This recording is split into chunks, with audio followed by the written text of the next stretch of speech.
Rabbi इश्रह ली सदरी व यस्सिर ली अमरी वहलुल उक़दतम मिन लिसानी यफ़क़हू क़ौली वजअल ली वज़ीरम मिन अहली। अच्छा, ये साइंस का मौजज़ा कुरान में ख़ास तौर पे उन लोगों को इंटरेस्ट करेगा जो साइंटिस्ट हैं, ख़ास तौर पे जो कॉस्मोलॉजिस्ट हैं, आसमानों को स्टडी करते हैं, देखने का शौक़ रखते हैं। अच्छा, ये आपके सामने है सूरह रअद, सूरह नंबर 13, उसकी आयत नंबर 2। अऊज़ु बिल्लाहि मिनश शैतानिर रजीम। अल्लाहुल्लज़ी रफ़अस-समावाति बिग़ैरि अमदिन तरौनहा।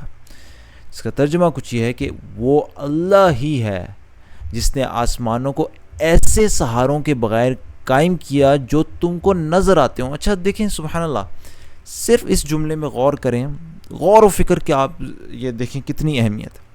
अल्लाह ताला ने कहा कि मैंने आसमानों को ऐसे सहारों के बग़ैर कायम किया जो तुमको नज़र आते हों, यानी कि ऐसे सहारे जिनको देखा जा सके उनके बग़ैर आसमान जो है वो कायम किया गया है आसमानों को। लेकिन इस बात की नफ़ी नहीं है कि सहारों के बग़ैर ही, बिल्कुल ही सहारों के बग़ैर कायम किया, यानी कि इस बात की नफ़ी नहीं की गई कि हो सकता है ऐसे कोई सहारे भी हों जिनको तुम ना देखते हो, क्योंकि बहुत बहुत ज़रूरी है। कुरान के अल्फाज पर गौर करें, और यही तो चीज़ उसको मौज़ाना बनाती है कि ये कलाम कल के, परसों के, पिछले गुजरे हुए ज़मानों के लिए और आज के लिए, सब के लिए रेलेवेंट है। इसलिए उसको इस तरीके से कहा गया कि हर आने वाले ज़माने के लिए ये बात सच्ची होगी। अल्लाह ने कहा वो अल्लाह ही है जिसने आसमानों को ऐसे सहारों के बग़ैर कायम किया जो तुमको नज़र आते हो, यानी कि ऐसे सहारों के बग़ैर हैं, कोई सहारा हम देख नहीं सकते। लेकिन इस बात की नफ़ी नहीं है कि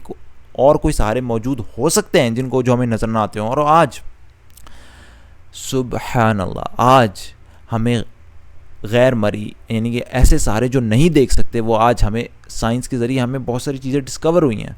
मिसाल के तौर पर ये जो जितने भी सितारे आसमान में, हमारा चाँद है, हमारा सूरज और बाकी तमाम प्लैनेट्स किस तरीके से बग़ैर सहारे के हैं, आज हमें पता लगा साइंस के ज़रिए कि सब अपने ऑर्बिट्स में ग्रेविटी की वजह से चल रहे हैं। ग्रेविटेशनल फोर्सेस, क़ुव्वत कशिश सक़ल, मेरे ख़्याल इसको उर्दू में कहते हैं, वो एक दूसरे को खींचते और इसलिए वो अपने अपने ग्रेविटेशनल ऑर्बिट से हिलते नहीं। सुबहान अल्लाह, हम देखते नहीं, ग्रेविटी आंखों से नज़र नहीं आती, लेकिन वो मौजूद है, हमें पता है, इस वजह से सारे ग्रेविटेशनल फोर्सेस में मौजूद हैं।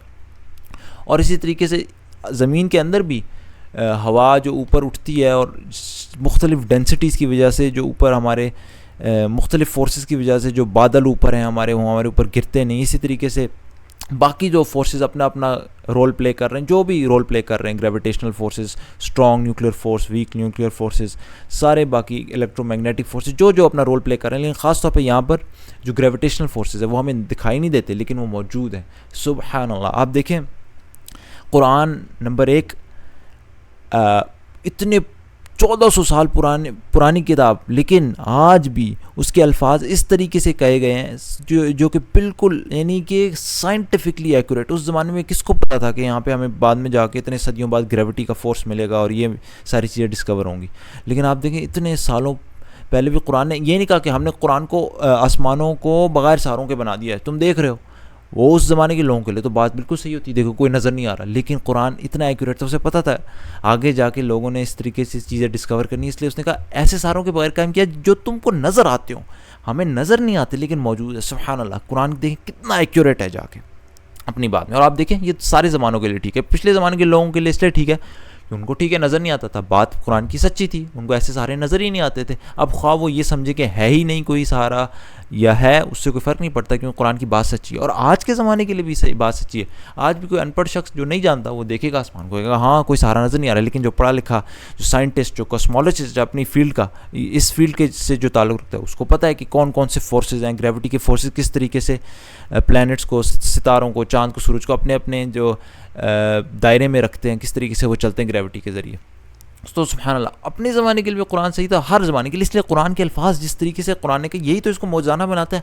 वरना तो उस ज़माने में अगर ये भी कहा जाता आसमान सहारों के बगैर है, सब लोग मान जाते, कहते हाँ वाकई में यार ये तो कुरान सच कह रहा है। लेकिन देखें, आज के ज़माने में भी कुरान ने यही तो मौज़ा है इसका कि इस तरीके से अल्फाज को कि सारे ज़माने के लोगों को कैटर कर ले, पिछले ज़माने के लोगों को भी, इस ज़माने के लोगों को भी, और बाकी सारे मौज़ात, लुग़वी, साइंसी और अददी मौज़े और बाकी सारे मौज़े इसको मिला के मौज़ाना बनाते हैं। सुभान अल्लाह। अच्छा, यहाँ पे एक छोटी सी बात ये आपको बताता चलूँ, जो साइंसी मोज़े हैं ना, उनमें आप देखें सोचना पड़ता है। वो डायरेक्ट आंसर नहीं कुरान से इस तरीके से निकल जाता कि कुरान ने ग्रेविटी, यहाँ पे ग्रेविटी का डायरेक्ट जिक्र तो नहीं है, लेकिन इस तरीके से बहुत से मौज़े इंशाल्लाह मैं आपको आइंदा भी दिखाऊंगा। सोच के कुरान के अल्फाज पर गौर करना पड़ता है कि उसने किस तरीके से कहे। इस तरीके से अल्फाज कहता है कि पिछले ज़माने के लोग भी उसको सही समझें, और आज भी जितनी साइंस आगे जाती जाएगी, देखें हम साइंस को अल्टीमेट चीज़ आंसर नहीं मानते, साइंस बदलती रहती है। आज एक जवाब देखिए, कल दूसरा, कल तीसरा, हो सकता है कोई जवाब बिल्कुल हतमी भी हो जाए, लेकिन आहिस्ता आहिस्ता साइंस भी बाज़ बदलती रहती है। तो आज एक जवाब देगी, कल दूसरा, तीसरा, सुभान अल्लाह। लेकिन अल्टीमेटली कुरान का जो अल्फाज हैं वो हकीकत है, जो अल्टीमेट हकीकत, उससे कभी नहीं टकराएंगे इंशाल्लाह, उसके साथ हमेशा चलते रहेंगे। और आप इंशाल्लाह मैं आपको मज़ीद दिखाता रहूँगा, आप देखते रहेंगे। तो अल्लाह ताला हमें ये मौज़े देख के हमारे अंदर वो यकीन वाला ईमान पैदा करे, और हमें सिर्फ इसको अपने माँ बाप की तरफ से एक विरासत के तौर पर जो हमने किताब हासिल की, और विरासत के तौर पर जो हमारे वालिदैन ने हमें बता दिया कि कुरान जो है सबसे बेहतरीन किताब है, अल्लाह की किताब है, उससे बढ़कर हम खुद अपनी आंखों से मौजा देखें। जिस तरह से मूसा की लाठी को सांप में बदलते हुए देखा गया, या बाकी सारे मौजे देखे गए आंखों से, इसी तरीके से चाँद के टुकड़े होने का मौजा जिस तरह देखा गया, उसी तरीके से हम आंखों से ये सारे मौजे देखें और उस पर इस तरीके से ईमान लाएं कि सिर्फ विरासत का ना हो, बल्कि ये दिल के अंदर पक्का यकीन हमारे अंदर पैदा हो। सुब्हानकल्लाहुम्मा व बिहम्दिका अशहदु अल्ला इलाहा इल्ला अंता अस्तगफिरुका व अतूबु इलैक।